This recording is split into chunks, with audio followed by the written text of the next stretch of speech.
I'm Sherilyn Skolnicki, and this is Brilliant Balance, the show for working women who are ready to shine. Each week, I bring you ideas, inspiration, and insight on balance, business, and getting it all done gracefully. You ready? Let's be brilliant. This is episode 282 of the Brilliant Balance podcast, and my guest today is Lara Bazelon, the author of an incredible book, Ambitious Like a Mother: Why Prioritizing Your Career is Good for Your Kids. So I found my way to Lara's work via an article in The Atlantic called The End of Mom Guilt. I don't remember how I found it. I don't remember what Google search led me there, but that absolutely exceptional piece of writing led me to her book. Again, it's wonderfully titled Ambitious Like a Mother. And reading that book is what prompted me to invite her to be a guest on the podcast.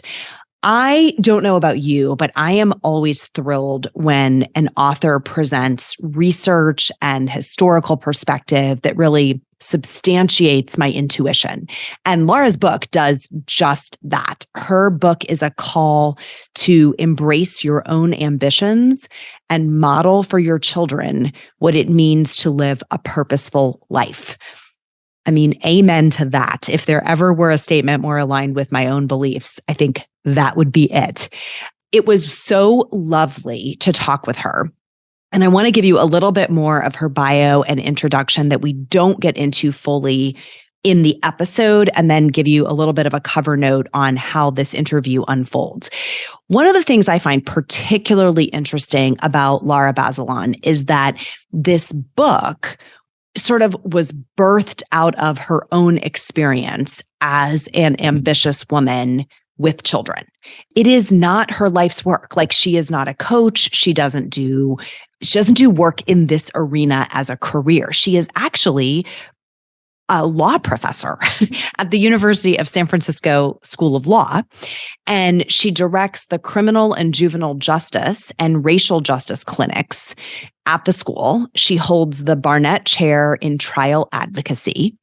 And before that, she worked as a deputy federal public defender and the director of a Los Angeles-based Innocence Project. So her law background, I think, is probably one of the things that makes her so ridiculously good at the research and the writing that was required to do this particular book. Advocating for criminal defendants and writing about systemic breakdowns in courtrooms and in families is something that she says has always felt interrelated and important to her. You know, often we stay within our own silos, unaware of the rich possibilities for collaboration, support, and mutual understanding. And I'm reading you her words. She says, "My writing seeks to break down those barriers and ask that my readers open their minds to unexpected and even unlikely ways of thinking about problems that may not be so intractable after all." Lara is a mother of two. She has a son and a daughter. She is divorced and really actively working to create a different kind of family that you'll hear her talk about some of the ups and downs of that in this interview. You are going to find her, I think, to be incredibly relatable and also really fired up about some things that we all could spend some time thinking about. So I want you to sit back and enjoy this conversation with Lara Bazelon. Well, Lara, welcome to the show. I'm so happy to have you here. Thank you for having me. It's delightful to be with you. So to get us started, something that I always think is fun is tell us a little bit about what's on your calendar today. Like, what are you up to outside of this interview? My calendar is a little bit wild today. I run a clinic at a law school, and we got a new client basically yesterday, late afternoon, quite unexpectedly. And then we interviewed him as I was furiously making dinner for my kids. Fortunately, I have two staff attorneys, so they could be on camera while I was off. We are picking right back up with him. He has a big thing happening on Monday. And at the same time, we're trying to sort of push that off. But in the event that it can't be pushed off, we're getting him ready and we are getting ready to advise him. So it just kind of completely scrambled my day. And then on top of all of that, it's like the sports and the pickup and shuffling kids and taking them places. So I woke up this morning and my brain felt like a scrambled egg. Yes. And isn't it amazing how I literally wrote down, say, also ask her what's on her mind, which you just did such a great job of going there organically. Like we can't even separate anymore what's on our calendar and what is like taking up headspace. There's always a lot in there. And the weird mom guilt, right? Because this interview had to go long. It's kind of an emergency situation. But at the same time, I promised my kids I was going to make them this chicken dish that they really like. So I'm like furiously chopping garlic and shallots and mixing up this marinade. And then, of course, because I'm distracted trying to be present at this interview on Zoom, off camera, I burn the rice. It just the whole thing. So it was the usual just insanity that I think a lot of working moms can relate to. Amen. And as though the book didn't already endear you to us, you have just done it tenfold. So I think we know we are among friends here. So Lara, I just love the title of your book. Everyone that I have shared that we were doing this interview is like, God, where did she get this title? It's so great. Why are we so conflicted about the word ambition? It's really interesting to me that that word is a dirty word when it's applied to women. And yet if a man says, I'm really ambitious, we think that's terrific. That means he's focused on his career and he's going to be a breadwinner, etc.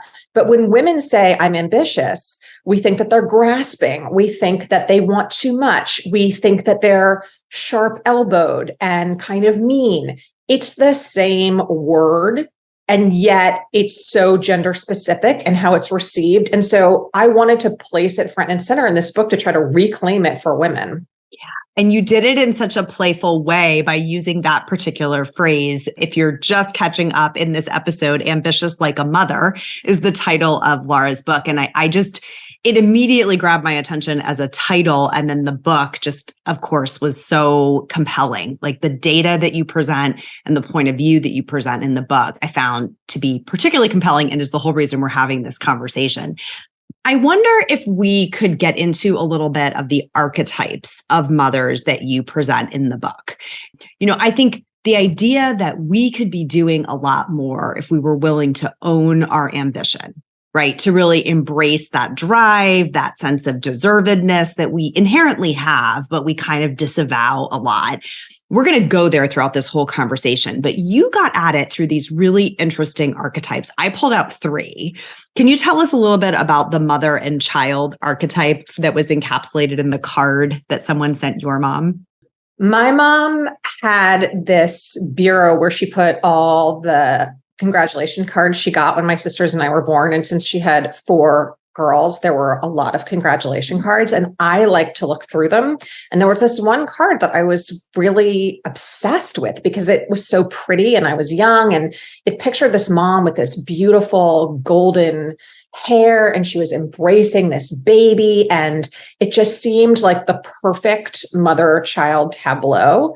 And yet this woman looked absolutely nothing like my mom. It seemed to capture this idea of what it meant to be a mother that was very sort of glorified and haloed and almost Madonna-like. Like ethereal. Yeah. Ethereal. And that you got the sense that this mother, her only focus in the world was on this perfect, beautiful baby. And for me, my mom was, first of all, physically completely unlike this person, as are most moms. And second of all, just extremely busy person who was not able to solely focus on me. And so that card and what it represented seemed interesting because it seemed like the ideal that in my mind a mom should be like, and yet it was not consistent with my experience with my own mother. And then as I realized just interviewing so many women, their experiences either. Yeah, it's not consistent with anybody's experience. Tell us a little bit about your mom. She plays a prominent role in the book. My mom is pretty awesome. She grew up kind of on the edge of poverty in Baltimore. Her dad really tragically died of a heart attack at the age of 31, and her mom had to figure out a way to support them. She was a teacher. She was really badly paid. They were constantly in debt. And my mom basically clawed her way out through excelling in school, and she got a scholarship to college. And that's at that point when she met my dad, who was supportive of her ambitions. But my mom also, once she realized she was going to get married to someone who was pretty ambitious and successful, also felt like it was really important for her to have a career. And she went to medical school in the 1960s when most women were not doing that. And then she had a full-time career throughout our lives. She continues to, even though she's in her late 70s, and she also had 4 kids. So she went to medical school, practiced medicine throughout your childhood, and is still practicing into her 70s, having raised 4 children. Yes. I actually think in some ways my mom works harder now than she did even when we were growing up. And she will be the first to tell you that her earning power increased substantially once we were out of the house. I mean, she made a decent amount of money, but what I didn't realize until I actually interviewed her was how much she had kind of scaled back her ambitions in order to try to be as present for the 4 of us as possible. I found that fascinating and also relatable, right? That she made choices that you learned later sort of bridled her earning potential under what her earning potential could have been, right? Had she not been trying to make accommodations, both for your dad's career and also for motherhood, the version of it that she wanted to have. I think that's right. And at the same time, I feel like she got the short end of the stick because my sisters and I were really resentful at times. She was the kind of mom who was always late to the carpool, always rushing around. And we kind of felt like, why can't you just be normal? Whereas my dad, he wasn't really doing any of that stuff. And he just sort of got a pass. He got to show up and be fun and do things like get us desserts that we weren't supposed to have. He never nagged us to do anything. He wasn't parenting in that kind of day-to-day way that my mom was. And at the same time, we kind of punished her and just thought, well, he's just doing his dad thing. So again, very gendered. Yeah, because you wanted Gretchen's mom, who also plays a prominent role in the book. So for those of you listening who haven't read the book, I'm going to have Lara unpack her childhood best friend, Gretchen, and her mother. And there's this really interesting story between what you thought Gretchen's mom was all about and then what you learned later. Yes. So this is kind of fascinating. Actually, the mom was named Gretchen. My friend was named Tamara. And I worshipped Gretchen because she really did seem to be like the mother on the card. She was super pretty in that way. She was very crafty. She was always baking, or she had a sewing machine. She handmade Tamara and her sister Dara's Halloween costumes, and they were really exquisite. She was just the kind of mom who I thought a quote unquote perfect mom was supposed to be. We would call her the Pinterest mom today, right? That's what I thought. Yeah. Totally the Pinterest mom. And she would take us to swim club and she would always be on time. And she just seemed to kind of have the mom thing down. And she wasn't a doctor. She was married to a doctor, that kind of thing.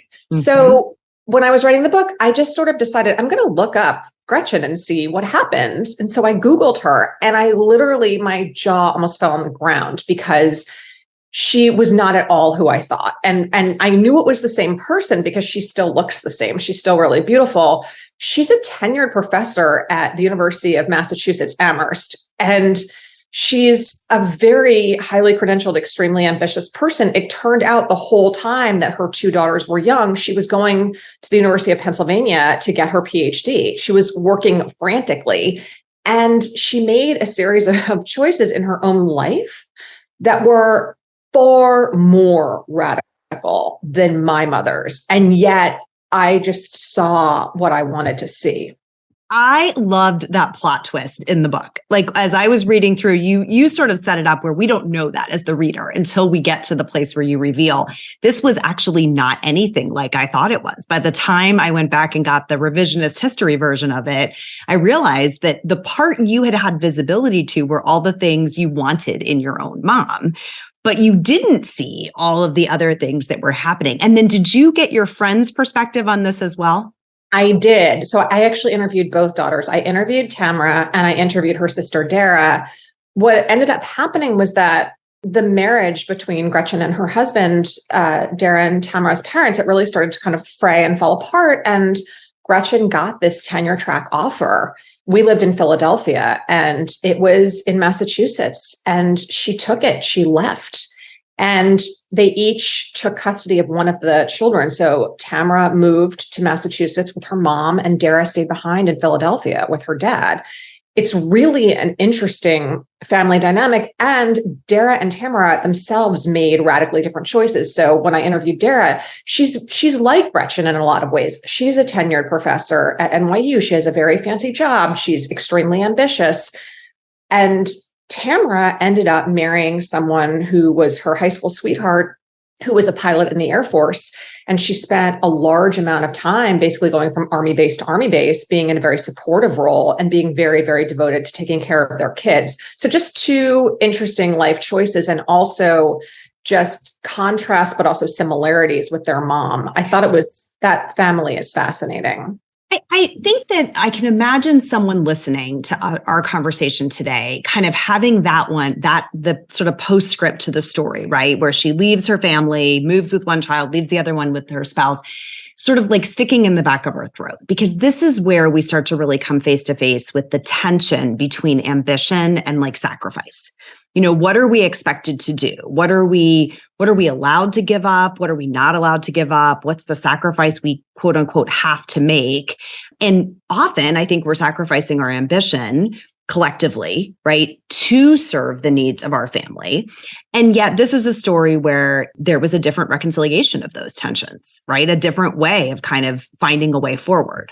There really was. And I think that family went through a lot of trauma, as families do in situations of divorce, and the unusual nature of the choices, because of course the siblings ended up growing up in different states.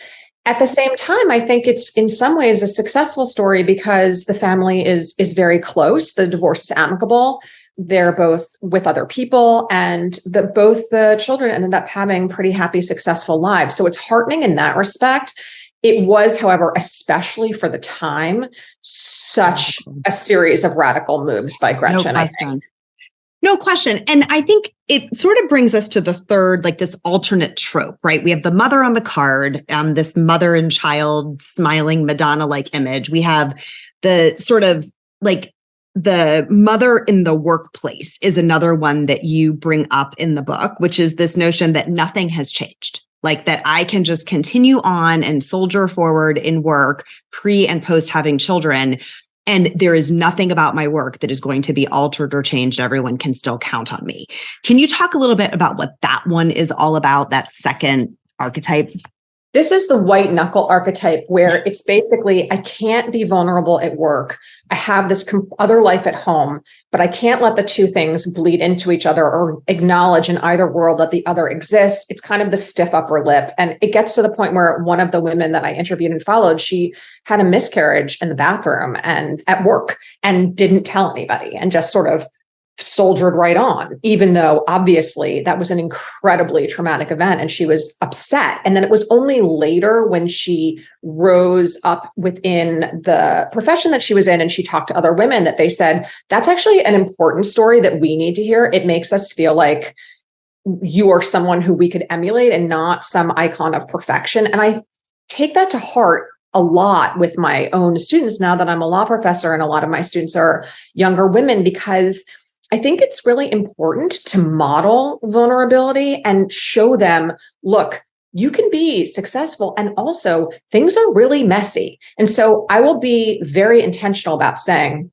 I have to leave my cell phone on because my son had an accident on the soccer field and his dad is in the emergency room with him and we're waiting to get the x-ray back. And if they call, I'm taking it. I'm leaving and I'm taking this call and I will be back. I just think rather than sort of shutting it out and saying, I'm not going to worry about this, or I'll deal with it in 2 hours when my seminar is over, just to say, like, right now, this needs to take priority. And I hope you all understand why. And that's a message that I want, especially the women, to take forward, because I think a lot of people believe certain professions, certain kinds of work ethics are beyond them because they want to have children and it just seems impossible. And so I want to say it is possible. It's just sort of messy and you need to be honest. Hi, it's Cheryl Ann. Thanks for listening. Did you know that the ideas I share on this show are things I also can help you implement? If you want me in your corner helping you find more time for what fills you up, go to brilliant-balance.com/schedule and sign up for a free exploratory call. Give yourself this time. You'll be so glad you did. It feels like the first trope is about mothering as though work doesn't exist. You know, if we imagine that woman holding her baby was working, right? That it's the mothering as though nothing else in the world mattered. And the second one is like working as though motherhood doesn't exist. You know, there's no pictures of my kids. I never have to leave early for anything. I'm just going to act like they don't exist when I get to work. And what you're describing is sort of this integration where there's a messy fluidity between both worlds, right? They do bleed into each other. There is no way for them not to. And embracing that feels like maybe the way through. I think that's right. And it happens in both spheres. So just to go back to last night, my daughter, who's 11, she was really irritated that I was taking this call because she wanted to hang out. She wanted to help me cook dinner. And we didn't get to do it together. Instead, as I told you, it ended up being not the best. And I said, look, I know this is really hard and disappointing. There is a kid who really, really needs help right now. There's an 18-year-old who's in a lot of trouble. It's kind of an emergency. He needs my help. So we're just going to have to soldier through tonight. I know it's disappointing. And tomorrow we will do this thing together. I just feel like sometimes you need to relay that message that other people have needs and it's important. And I think if you can kind of explain specifically why to your kids in a concrete way, I'm not saying they won't still be resentful and irritated with you, but there's a story behind what's happening. It's not, I'm ignoring you. It's there's someone who really needs help and I just have to help them at this very moment right now. Yeah. And this is part and parcel of your work, which you get into in the book. I found fascinating, like the kind of work that you do. Can you share a little bit with our listeners about like your historical law practice and what you do now? So when I started working after I clerked, I was a federal public defender, which means I represented people who are indigent and charged with very serious crimes up against the United States government. And then after that, I transitioned into academia, and I'm a particular kind of academic. What I do is I train my students to be lawyers. So we have live clients. Basically, I run a pro bono law firm that the law school subsidizes. And a lot of our cases are extremely serious. We represent people who have been wrongfully convicted, and we try to get them out of prison. We represent people who are serving excessive sentences, often because of practices that are racist and very anti-LGBTQ. So our clients are from these marginalized, oppressed communities. They're often just seen as disposable, and it's a long haul to get them any kind of justice. So that's one thing we do. And another thing we do, and this goes to last night, is we represent high school and college and university students who are charged with disciplinary offenses that can get them expelled. And people say, oh, well, you know, it's not that serious. They're not going to prison or jail. That's true. But if they get expelled, they're never going to school again. And that's the end of their education. So it's very, very serious. And that's what was happening last night. Yeah. And for the people listening, I think all of us have work that we've placed a level of importance on, or we would not be doing it, right? We wouldn't be taking the time and energy that we put into it if we didn't find meaning in our work. I think your work is particularly elevated in that sense, right? There are matters of life and death sometimes at hand. There are matters of freedom and not freedom, right? That are like at play. And so you really threaded throughout your entire book the conversations you have with your children, really from a very young age, about the importance of that work and why you're making choices in a micro moment, right? In one evening's dinner that might not be the same choice that you make the next day or the next week, but there are these kind of high stakes periods of time. And Lara, that's relatable, right? To all of us, where maybe we're in a season that we're gearing up for a big pitch, a big presentation, a big client, like everybody has those in their work. And I think that framework, whether or not we're dealing with freedom and justice, is still applicable, of being able to bring our kids into the dialogue about why in this moment it might look like I'm prioritizing work over dinner. It's because I am, right? Because this is in this day something that I'm saying, look at the big picture level, this wins. It won't tomorrow. It won't every day.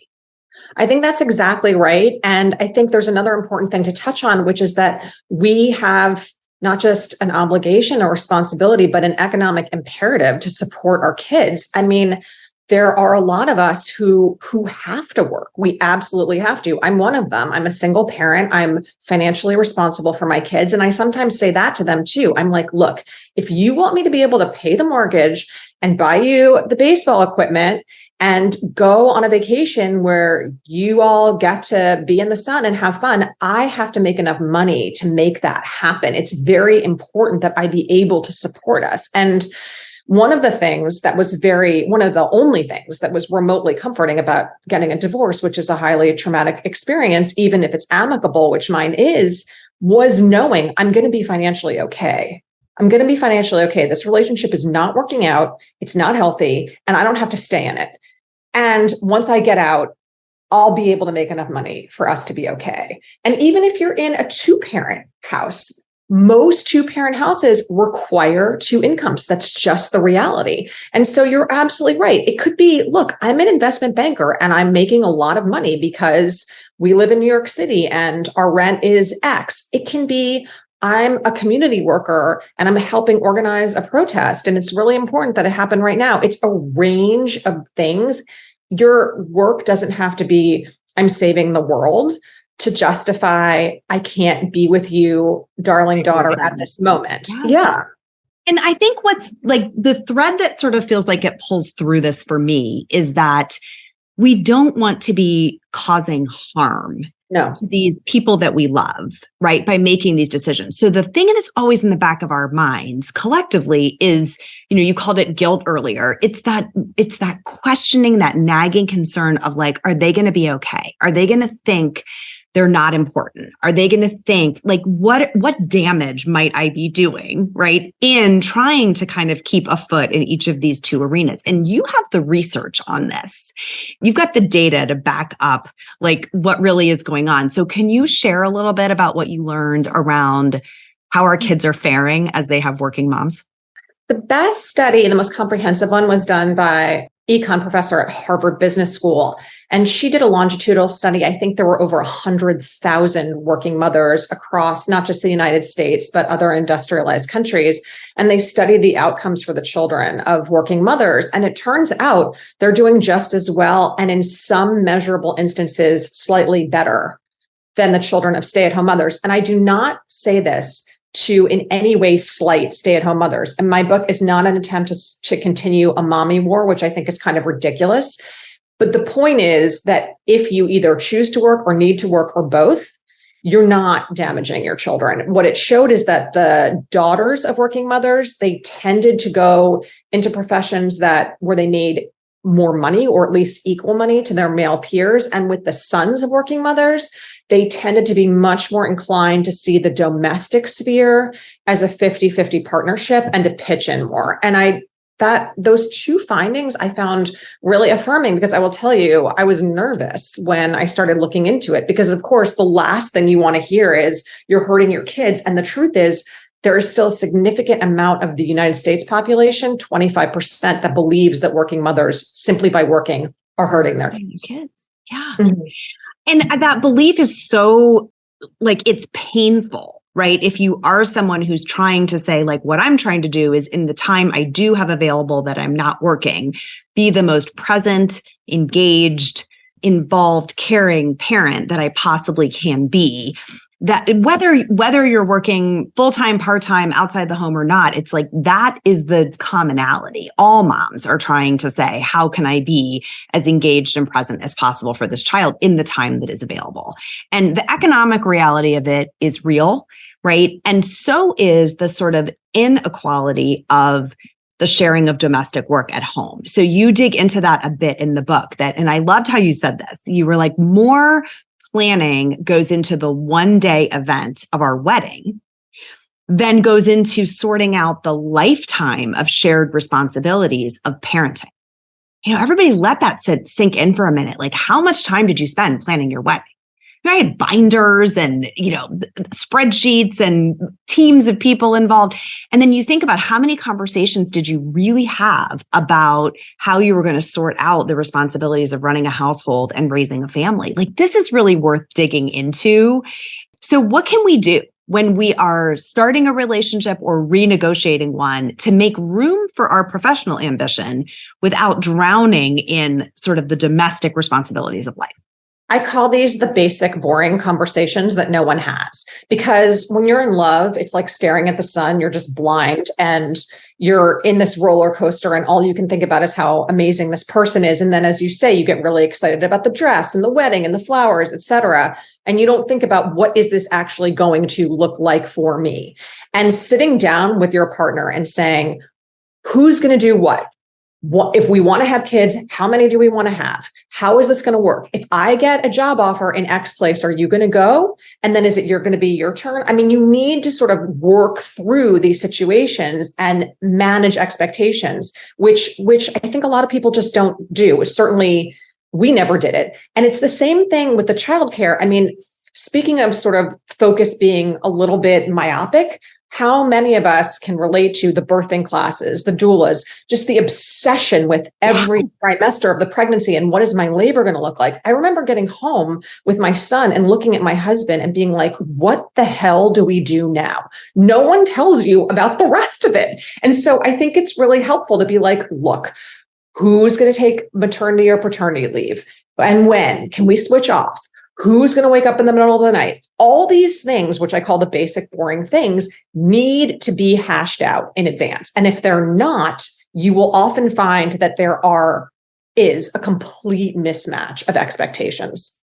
And if we think that it might be too late for us, or we can only make marginal improvements right at the stage of life that we're in, I think maybe thinking about the next generation, our daughters, our sons, like, is there something that we can be doing, the messaging that we can be giving to them that would help them embrace this model that you're suggesting? Like, how do we coach, in other words, our children to maybe break the cycle further than we were able to do it? I think one thing that we can do is show our kids that we're trying our hardest and we're wildly imperfect, and that's fine. I think that a lot of parenting doesn't look like the manual. My favorite times with my kids are the unexpected, unplanned times. I'll think to myself, oh, I'm planning this evening and we're going to have a great dinner. And then it's just terrible. You know, one of them's in a bad mood. They want to be on their phone. They leave early. I get mad. But then randomly, I'll be in the living room reading a book. My son will be on his phone, and then he'll look up and want to have this whole conversation with me, and we'll get into a really interesting conversation. And I feel like it's sort of that flexibility of, it doesn't need to look like the Brady Bunch. It doesn't need to look like the Instagram photo. It doesn't need to look like what this celebrity said in Us Weekly, where basically I will tell everyone I think that story is probably not exactly true. Ultimately, it can look all different ways. And I think if our children see that, hopefully when they become parents, they're not going to be holding themselves to this completely unrealistic, impossible standard. Mm-hmm. And I also think for people like me who have a boy and a girl, it's really important to model to especially the boy, hey, you're pitching in too. You're going to do all these things too, so that they know how to do their laundry when they go to college, so that when they start dating whoever they're dating, they're going to be willing to, it's going to be normal for them to offer to cook and do the dishes, et cetera. Yeah. I think this is a conversation that we're just going to keep having within this community of, you know, from the very practical ideas of how do we do this to the more kind of governing philosophies around how is the work of a household shared among the people who live there, right? The adults and the kids who live there to sort of take care of a home, because this is a group of people who cohabitate. Like, that's a model flip from it's mom's job to do all the things, and we're all kind of the recipients of mom's benevolence. Like, I'm really working with our client coaching community, especially on this is a shared ecosystem. Like, I have 5 people who live in my household. We all have a responsibility to keep this place running versus you're helping me out. You know, it's my job and you're helping, not so much. So that flip seems to be mind opening to get some space in this. And even if we're not having the same luck with our spouses, which certainly some people are running into big obstacles in getting that, you know, getting change to occur there, I think we have a lot more influence maybe over the. Absolutely. Yeah. So I think it's been so helpful to think about some of your phrases. You used wildly imperfect several times, which I love. And you also use a phrase, embracing imbalance, kind of the situation in which the pendulum swings wildly. It's imbalanced, but not unstable. So maybe it's a good place for us to wrap up is, what does that mean to you? What it means to me is I feel like women have been sold a bill of goods, which is what you're aiming for is to be in perfect balance. So just picture a playground. Have you ever seen a seesaw that's in perfect balance? And if you have, it's maybe in perfect balance for a fraction of a second before one end goes up and the other end goes down. That's life. And I think the key is it can't always be up and down in the same direction. Instead, things are helical. So one side's going up, the other side's always going down, like that infinity symbol. And that's how I think about mothering and work. And so I'll just give you an example. As I said, this has been a crazy busy week for me. And next week, I have spring break, which means I don't really have all that much to do. And what that means is I can pick up my kids early. We can do more fun stuff after school. So the pendulum's going to go the other way. My kids know that. I'm not saying that in the moment they aren't annoyed and frustrated, because they are. And also there's this other time coming for the three of us that's going to be meaningful and special. So I think it's just about recognizing that and not trying to have a day where everything is in perfect balance, because that's completely impossible. Could not agree with you more. The notion of embracing imbalance and sort of the dynamic nature of life feels like a really good mental picture, a good frame for us to be in. Well, I, for one, am so glad that you wrote this book, that you found time on top of parenting and, your own life and your career, which has nothing to do with this. This is not like your necessarily life's work, but to say like, I need to put this point of view into the discourse. I'm so glad that you somehow found the time and the energy to do that. It is a really meaningful book. And I hope a lot of the people listening go find it and read it and digest it and use the things that you are sharing here, which are so well researched, to really find some solid ground to stand on as we pursue our own ambition. Where is the best place, Lara, for people to find your book and your work? Where do you want to direct them? So you can order the book from my website, larabazelon.com, but really it's wherever books are sold. So if you're an Amazon person, you can get it from Amazon. If you're not at all an Amazon person, you can get it from an indie seller. It's in bookstores. So really kind of everywhere. Fantastic. We will link up to your site in the show notes. And thank you so much for being with us today. Oh, thank you for having me. It was so fun. All right. Thank you for tuning in today to listen to this conversation with Lara, who I consider a new friend. She was so fun for me to talk to. I left this conversation really fired up about all of these stories that we have been fed as women about ambition and about our careers and about guilt, and really personally feeling compelled to continue to wrestle with that narrative and how much it governs our collective behavior. So if you are new to the Brilliant Balance podcast or new to my work, in other words, if you found your way here through Lara and her community, one of the best ways to stay connected is to follow me on Instagram. That's where I'm the most active these days, at @cskolnicki. We also have an active Facebook group for this community. So if you search Facebook groups for Brilliant Balance and join that group, that is a great place to stay connected to the community and find out some things that are going on. In the show notes of this episode, you also can subscribe to the weekly, which we referenced earlier in the episode. And the weekly is the best place to stay connected to all things Brilliant Balance. You'll get one weekly email that rolls everything up into your inbox, comes out on Tuesdays. It'll give you the podcast and any social media videos we've done, few articles, a blog post, all the things in one-stop shopping. So if you don't already subscribe to the weekly, you can do that via the show notes of this episode. That is all for today, my friends. Till next time, let's be brilliant.